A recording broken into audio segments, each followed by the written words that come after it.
Bonsoir, aujourd'hui je vous fais une vidéo sur le prix du café qui risque de flamber.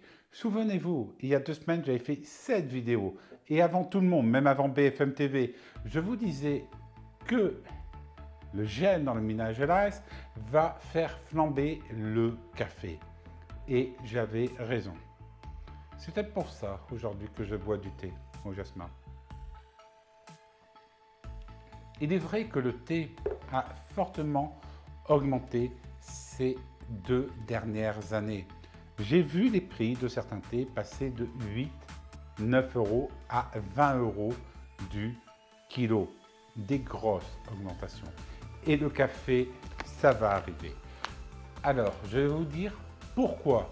Mais abonnez-vous au comptoir de Thomas Massina. Chaque jour, des nouvelles vidéos sur le monde des épices, sur le monde de la vanille et des expéditions Ranger à travers le Brésil. Les premières commencent en septembre et je vous promets la découverte d'une super plantation de café. La plantation de café de la maison Camblaya. Et ça, c'est un café qui est exceptionnel. Vous l'achetez au Brésil aux alentours de 44 reais du kilo, c'est-à-dire aux alentours de 8 euros du kilo. C'est un café réellement avec des notes incroyables. Au Brésil, tous les cafés de qualité ont ce certificat. Celui-ci a entre 80 et 84 points. Les cafés que vous trouvez dans le Minas Gerais, c'est 100% Arabica dû à notre altitude et surtout, ce sont des grands cafés. 70% du café Arabica du Brésil provient de cet état. Et il y a 2 semaines, la semaine dernière, qu'est-ce qu'il y avait? À la même heure, des températures avoisinant dans la capitale 5 degrés, donc on était en polaire, et dans le sud de l'État, il y a eu des gelées. Les gelées ont entraîné tout de suite au niveau du marché une réaction avec une augmentation des cours. Mais pourquoi? Nous étions en pleine récolte de café. Mais vous inquiétez pas, il n'y a pas eu beaucoup de pertes. Le problème, c'est que ça a touché des jeunes caféiers, des nouveaux caféiers qui devaient produire l'année prochaine. Et ces caféiers ne vont pouvoir produire que réellement qu'à partir de 2023, 2021, 2022 et jusqu'à mi-2023, c'est mort. Ils ne vont pas produire énormément. On table sur une réduction de 10 à 20%. Mais les augmentations, on commence à les sentir. Et on table sur une augmentation du café Arabica dans le marché national du Brésil de 40%. C'est-à-dire que vous risquerez de voir du café Arabica augmenter de 60-70% début septembre probablement avec des augmentations qui vont être graduelles.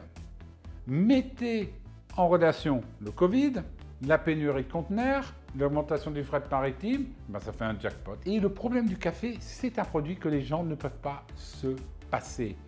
Et un produit comme ça, vous pouvez avoir une tentation d'avoir des prix qui vont augmenter. Alors, n'hésitez pas à regarder sur Internet les prix, les cotations que vous avez au Brésil, notamment des cafés du sud du Minas Gerais. Et je peux vous dire que les cafés du sud du Minas Gerais ont déjà augmenté. On est arrivé à 1000 reais ce sac de 60 kg. On était à pratiquement 400 l'année dernière. Si les souvenirs sont bons. Donc, vous voyez que le café va faire qu'augmenter. Et je vais vous tenir informé sur cette augmentation du café. Et je vais bientôt vous faire de savoureuses recettes avec le café du Minas Gerais. Et je vais vous dire pourquoi il ne faut pas congeler son café. Car c'est un truc qui m'énerve, c'est les personnes qui disent qu'il faut congeler son café. Alors, j'ai juste une question, vous pouvez me répondre. Pourquoi le café n'est pas importé par conteneur réfrigéré si cette solution fonctionne mieux? Car, par exemple, ce café, celui-ci, quand nous le commercialisons, il était importé par fret aérien et dans des emballages sous vide. Et tout le monde dans le Minas Gerais m'a dit qu'on ne congèle jamais du café et a été étonné de voir ça en France. Le café, en le congelant, vous allez lui faire perdre sa saveur. C'est comme congeler de la vanille, c'est comme congeler du poivre. On le met sous vide, à l'abri de la lumière et de tout choc de température. Il faut savoir qu'un café a une durée de vie à peu près d'1 an, si on peut dire, après sa torréfaction et surtout après sa récolte, c'est-à-dire quand le café vient d'être préparé.